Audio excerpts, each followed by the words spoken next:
जळगाव जिल्ह्यातील शेळावे यावल तापी नदीवरील बेरेजवर पाटबंधारे विभागाने दिलेले आदेश अत्यंत चुकीचे असून कारण असे की जळगाव शेळावे यावल 20 किलोमीटरचा अंतर टू व्हीलर शाळेच्या मुलांसाठी दवाखान्यासाठी अत्यंत महत्त्वाचा असून तापी नदीवरील बॅरेजवर सिक्युरिटी गार्ड टू व्हीलर धारकांना 2-2 तास बाहेर थांबवतात व विरुद्ध महिलांना देखील मोठा त्रास होतोय। शाळेच्या मुलांना देखील त्रास सहन करावा लागतोय। काही वेळा त्या गावात मृत्यू झाला तरी देखील 2 तास थांबावे लागत आहे।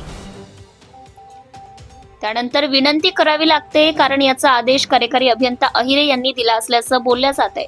मग संबंधित अधिकाऱ्यांवर आमदार अमोल चावडे व पालकमंत्री गुलाबराव पाटील नाराजगी व्यक्त करीत आहे।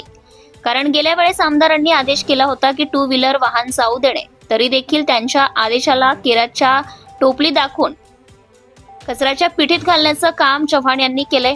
त्या ठिकाणी चव्हाण रावसाहेबांना फोन लावल्याशिवाय व मॅडमच्याही बोलल्याशिवाय वाहनधारकांना जाता येत नाही, परंतु त्यांच्या वशिलाने मोठे वाघ कधीही जाऊ शकतात। जणू हा धंदा चालू केला आहे। यावर स्थानिक नागरिक संताप व्यक्त करत आहे।